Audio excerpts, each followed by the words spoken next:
If you've ever given your heart, your savings, and your silence for someone you love, only to be quietly pushed out of their life, this isn't just my story. It's probably yours, too. This isn't a revenge story in the traditional sense. I didn't scream, I didn't fight, but I kept the receipts. And in the end, I found something louder than revenge: the courage to stop being invisible. When I was younger, I used to imagine growing old surrounded by love. Quiet mornings with the paper and coffee, weekend dinners with my grandchildren running around the table, a back porch filled with laughter and grilled corn. My husband Henry used to say, "Clara, our autumn years are going to be gold." And I believed him. But autumn came early. Henry passed away 6 years ago. A stroke, quick, cruel. One moment he was raking leaves outside in his flannel shirt. The next he was gone. And with him, all those golden dreams disappeared. At 70, I lived alone in the same house we'd bought when Jason was just a toddler. The kitchen still smelled like Sunday roast. The stairs still creaked in the same spots. The garden still bloomed with Henry's wild tulips every spring. But the silence, it grew louder every year. My daughter lives in Seattle. She's distant in every sense of the word. But Jason, my only son, was still nearby. He called me Mama until he was 25. He used to stop by for coffee on Sundays. He'd ask for my chicken pot pie, tell me about his job, his life. When he met Natalie, I was genuinely happy for him. She was poised, polished, always had a smile that could cut glass. A little high maintenance, yes.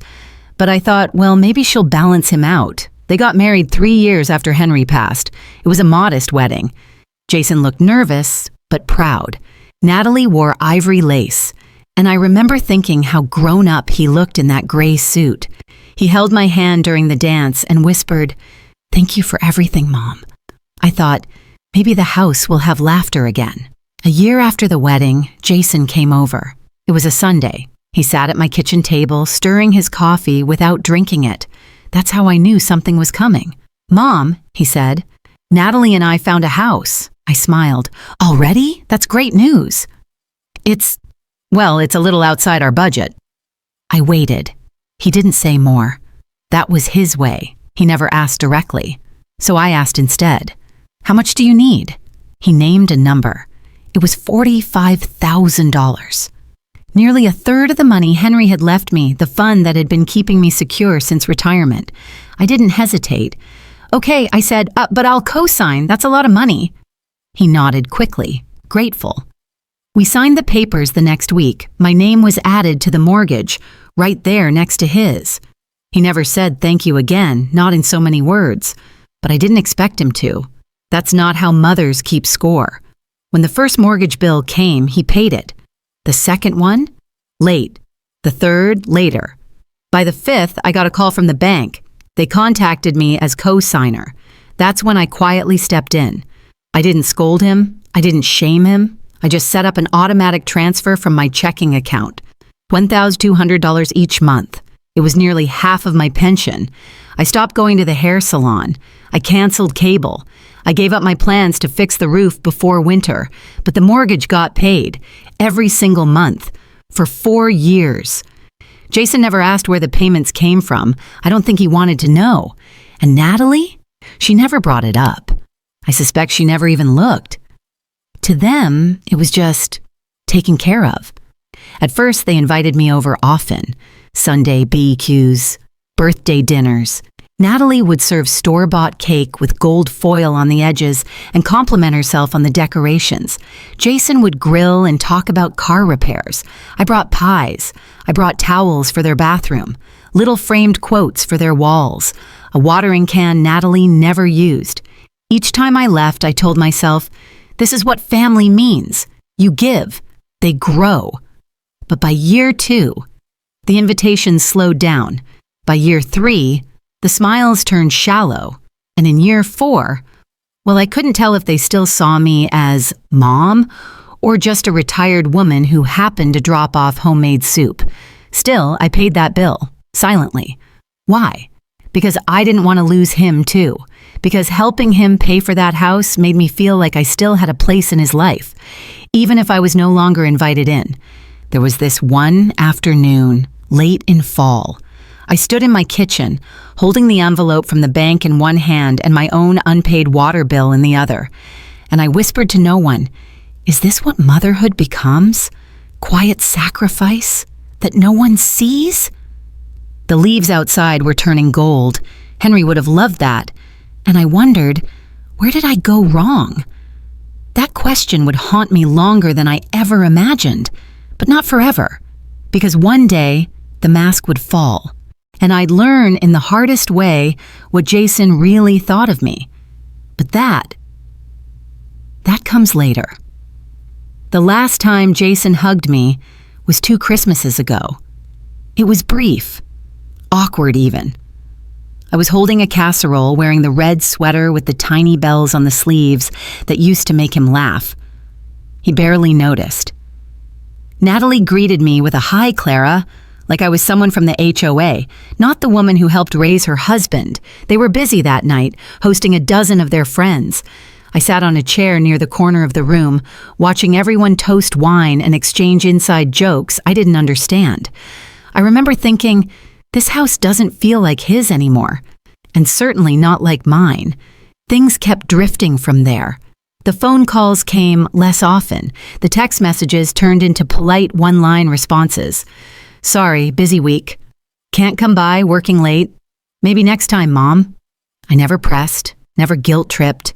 That's not my way. I just nodded, whether on the phone or alone in my kitchen, and carried on. One morning at the supermarket, I bumped into Natalie's friend from her gym, a woman named Celeste. She smiled wide and said, "Looking forward to their housewarming this weekend." My smile froze. "What housewarming?" I asked. "They moved in years ago." "Oh," Celeste blinked. "I thought you'd know. They did some major renovations. New floors, furniture. Natalie says the living room is stunning now. It's kind of like a re-reveal party." I laughed it off. "Of course, I've just been out of the loop." But my stomach sank as I pushed my cart away. They were hosting a party. A big one, inviting friends, co-workers, gym buddies, neighbors, but not me. Not the woman whose name was still on the deed. I told myself maybe it was a mistake. Maybe the invitation got lost. Maybe Jason was going to call. But when Saturday rolled around and no call came, no text, no knock on my door, I knew. Still, I got dressed. A navy blue dress Henry always liked. I fixed my hair, put on a bit of blush. Then I picked out a gift. A silver serving set I'd been saving for something special. Natalie had once complimented it at a boutique. I thought maybe, just maybe, it would mean something. I walked up their driveway at 6:55 p.m. Music thumped behind the walls. Laughter spilled out the windows. Cars lined the street. Their lawn was manicured to perfection. I rang the bell. Jason opened the door. He looked stunned, like I was a ghost. "Mom, I didn't know you were coming." "I didn't get an invitation," I said softly, holding out the gift. "But I thought I'd stop by to congratulate you both. The house looks beautiful." He didn't take the box. He looked over his shoulder as if checking who might have seen me. "Can we talk in the kitchen?" He led me through the crowd. People smiled vaguely as I passed, assuming I was someone's +1. In the kitchen, he lowered his voice. "You should have told me you were coming. Natalie wasn't planning on you being here." "Jason," I said, "do you realize how that sounds?" He rubbed the back of his neck the way he did as a boy when he'd broken something. "It's not that we don't want you here, it's just, tonight is kind of our circle, you know?" I stared at him.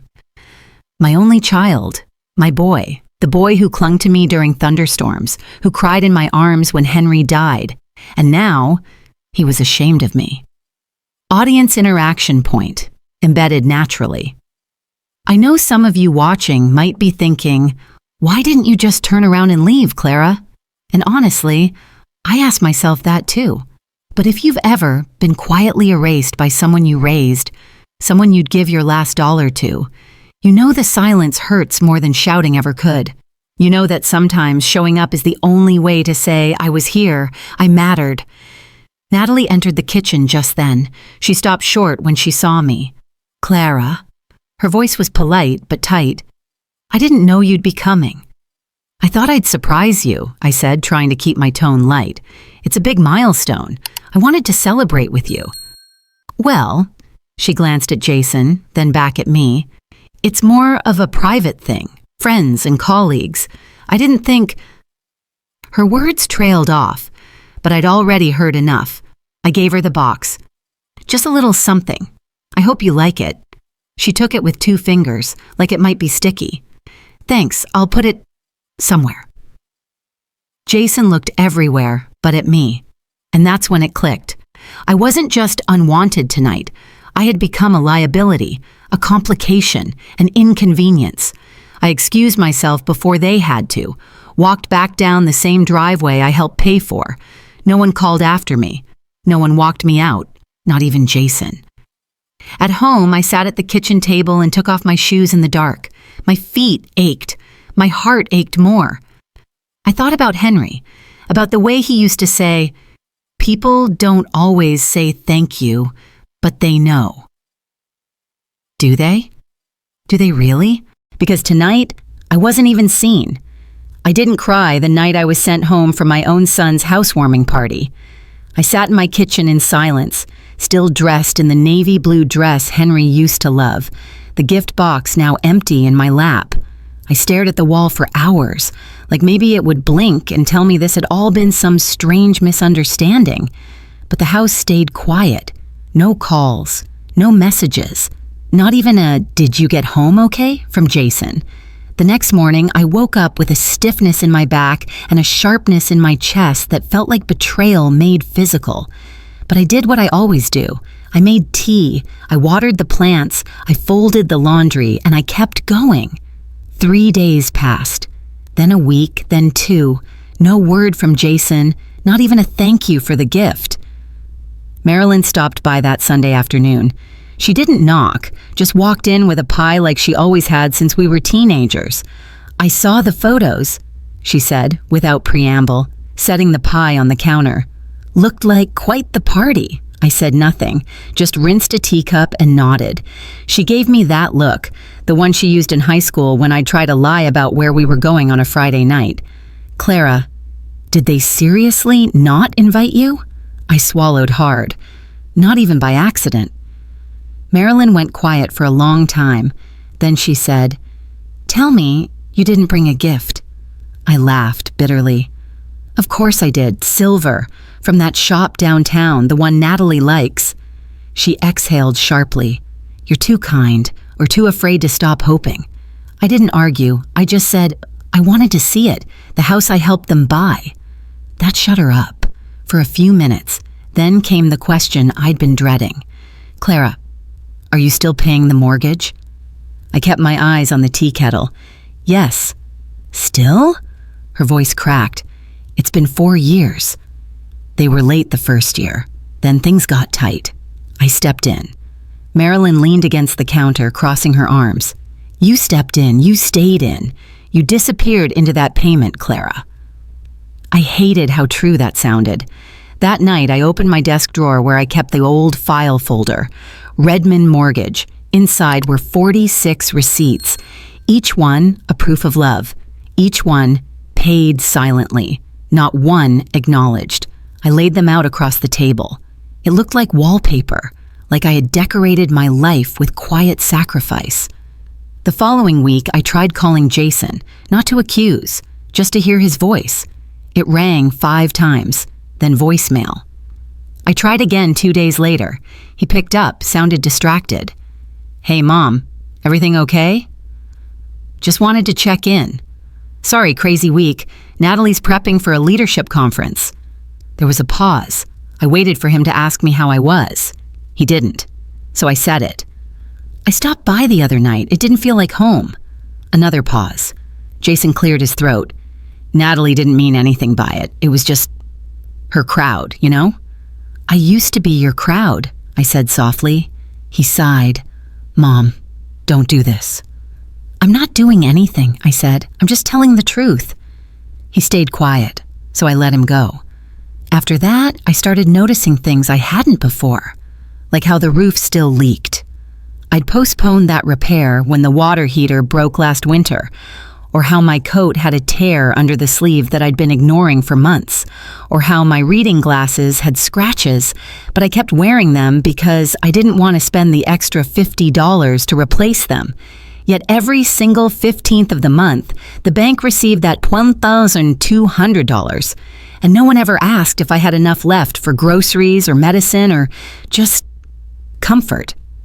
I sat in my garden one cool afternoon, knees aching as I tried to prune back Henry's roses. The ground was hard. The thorns bit into my gloves, and for the first time, I said it out loud. I don't think they'd care if I disappeared. It wasn't bitter. It wasn't even angry. It was flat, matter of fact.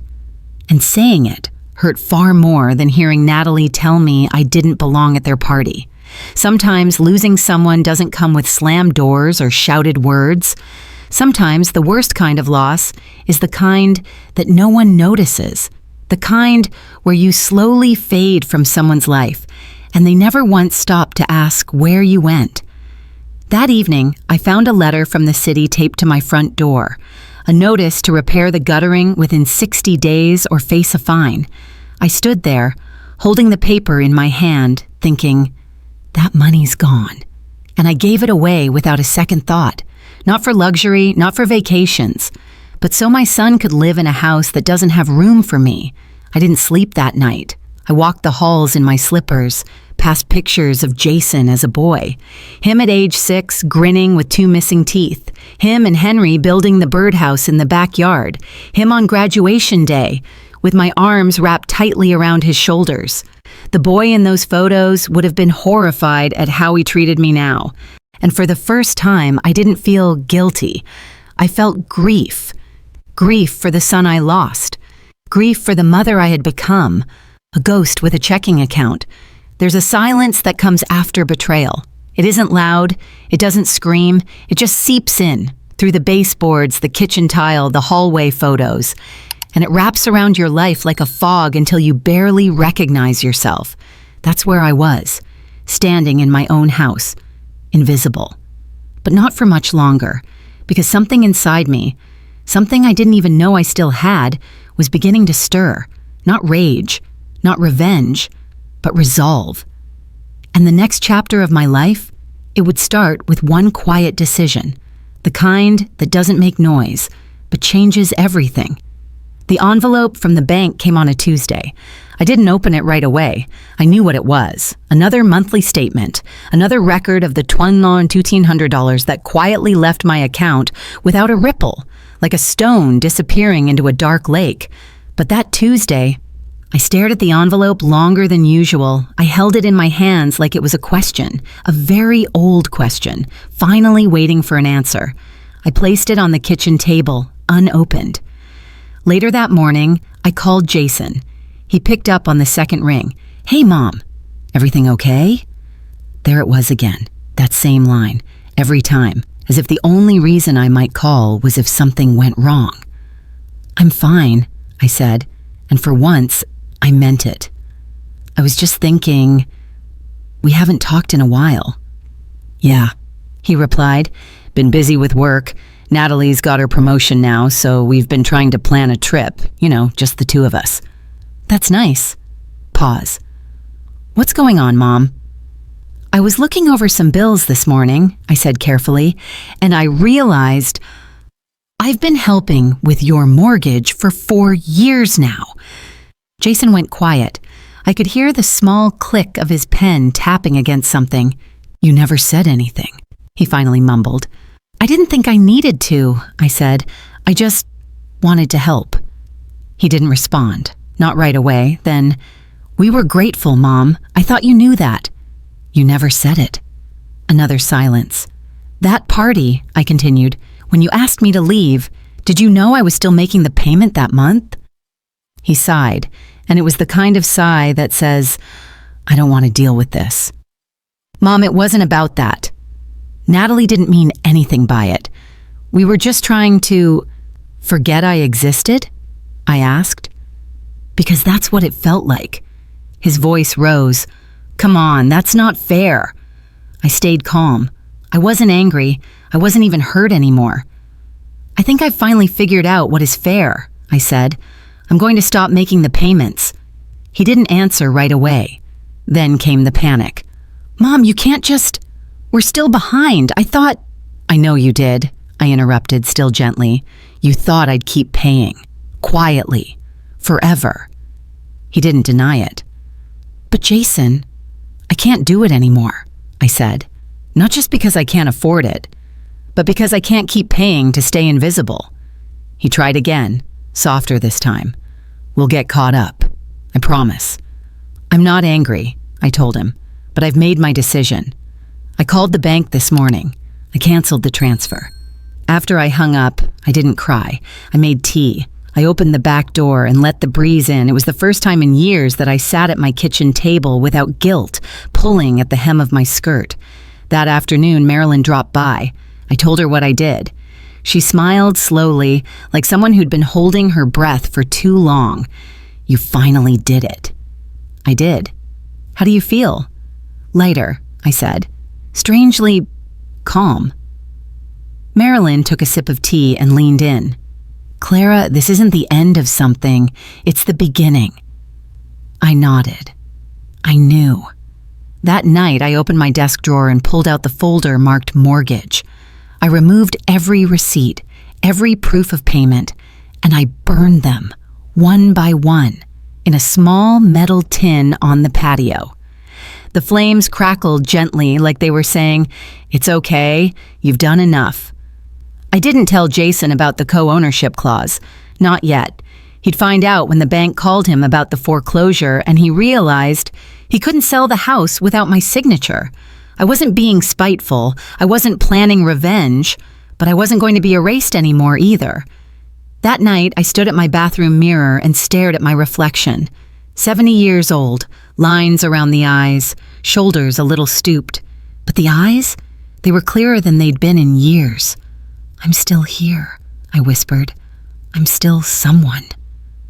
I thought I'd feel scared after I canceled the mortgage payments, but I didn't. What I felt was silence, not the painful kind, the one that had filled my kitchen and crept into every corner of my home for the past few years. No, this silence was something else. It felt earned. It felt like space finally clearing around me, giving me room to breathe, to exist. For the first time in a long time, I wasn't doing something for someone else. I was simply doing nothing for anyone. And that felt new and strangely powerful. The day after I canceled the transfer, I sat down with a notebook. I wrote out everything I had been putting off because of Jason's mortgage.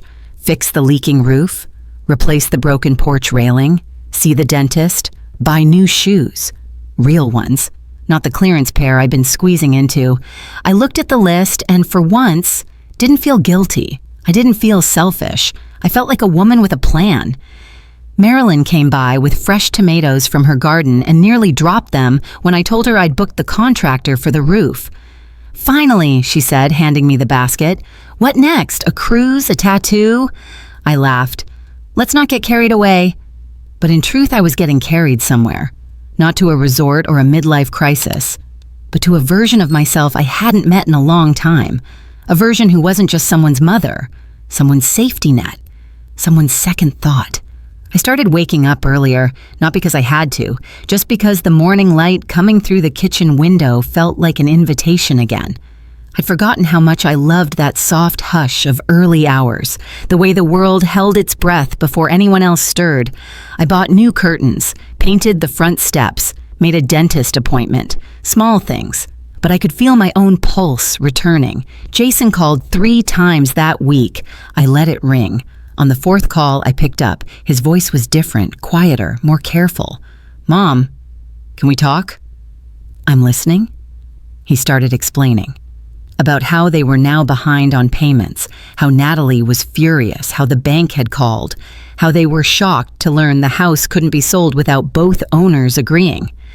You never told us your name was on the deed, he said, almost like it was an accusation. You never asked, I said gently. Silence on his end. I didn't keep it a secret. I added. "I just didn't make it a weapon." He sighed. "What do we do now?" I stayed silent for a moment, then said, "That's your decision, Jason. I've made mine." "You're not going to help?" "No," I said simply. "Not this time." I wasn't angry when I said it. I wasn't trying to punish him. I was just done carrying the weight of being needed, but never wanted, being depended on, but never respected. That's a kind of pain that doesn't show up on medical charts, but it changes you. The porch got fixed that weekend. The handyman was polite, efficient, and about 30 years younger than me. "Your son's going to be happy you got this taken care of," he said casually. I smiled but didn't answer. When he left, I sat on the porch steps with a glass of iced tea and looked around at the street I'd lived on for over 30 years. Same trees, same mailboxes, same breeze. But I wasn't the same. I didn't need to post about it. Didn't need to prove anything. Didn't need applause. What I needed was happening right in front of me, quietly. I was healing. Not dramatically, not all at once. But one porch railing, one morning breeze, one cup of tea at a time. Later that week, I went to the bookstore and bought a new journal. I sat in the park, opened it, and wrote on the first page, "This is the beginning of something that doesn't need to be earned or explained." Then I turned the page and started writing again. The for sale sign went up in Jason's yard a month later. It was small, discreet, but it was there. Marilyn saw it first. She came to my porch, iced tea in hand, and said, "Looks like the house couldn't hold without your silence propping it up." I didn't ask for details. I didn't need them. The bank had called, I was sure. Jason must have tried to negotiate. Maybe Natalie demanded he fix it. Maybe she left, maybe she stayed. Either way, I wasn't part of that story anymore, and I didn't want to be. Instead, I was packing. Not because I had to, because I wanted to. I'd lived in that old house for over 30 years, raised a child there, buried a husband, paid bills, cooked dinners, lost sleep, and gave parts of myself to everyone except myself. But now, something had shifted. It wasn't just about Jason. It was about me finally being ready to let go of a place that had become more of a shrine to sacrifice than a home. I didn't move far, just 40 minutes outside the city. A small rental cottage near a lake. One bedroom, a screened porch, big windows that caught the morning sun. Marilyn helped me unpack. "I didn't think you'd actually do it," she said, half teasing, half proud. I smiled. Neither did I. We set up a little reading corner by the window, hung a painting of wildflowers over the kitchen table, bought a bright yellow kettle. I slept with the windows open that first night, listening to crickets and soft waves on the shore. It was quiet, but this time, it wasn't the quiet of loneliness. It was the quiet of finally choosing peace. Jason called me once, just once. It was a short call. "Hi, Mom," he said. His voice was rough around the edges. I just wanted to say I'm sorry." I waited. "For what?" I asked. Not cruelly, just curiously. He hesitated. "For not seeing what you did. For acting like it was owed. I think I was scared to need you, and even more scared to admit how much I relied on you." I didn't say anything right away. Then, softly, "You don't need to say all the right things, Jason. Just live differently." He exhaled. "Are you okay?" I looked around my new place, sunlight on the floor, books stacked by the chair, a kettle humming in the background. "I'm okay," I said. "Really, I am." We didn't say much else after that. I didn't invite him over, and he didn't ask to come. The weeks passed. I took long walks by the lake. I learned how to make scones from scratch. I even signed up for a watercolor class at the community center. One morning, while painting a sky that turned out too blue and too uneven, I realized I didn't miss who I was before. I didn't want her back. She was tired, lonely, giving everything she had just to be kept around. Now, I was someone who didn't need to be needed, to feel alive. Marilyn and I sat on the porch one late afternoon, a soft breeze drifting across the lake. She raised her glass of lemonade toward me. "To second chapters," I clinked my glass against hers, and to not needing anyone's permission to begin them. We both laughed. Quiet, content. And that was it. No dramatic ending, no doors slammed, just peace. And honestly, that was louder than any revenge ever could have been. Clara sits alone on her porch as the sun sets. She writes in her journal, "They didn't see me, but I see me now. That's enough." She closes the journal, looks out at the lake, smiles, fade to black. A message for you watching this if you've ever loved so deeply that you forgot yourself. If you've given and given, only to realize you've disappeared from your own story, then maybe Clara's story isn't just fiction. Maybe it echoes something in your own life. You don't need anyone's permission to start over. You don't need to be acknowledged to be worthy. You don't need a round of applause to reclaim your peace. Quiet strength is still strength. There's no shame in walking away from what no longer sees you. Sometimes the most powerful act of self-love is simply choosing silence over explanation. Have you ever made a quiet decision to protect your dignity, to reclaim your voice, or just to stop being erased? If so, I'd truly love to hear your story. Drop it in the comments below, not just for me, but for the women who will see it and whisper, "Me too." Thank you for watching. You are not alone, and you never were.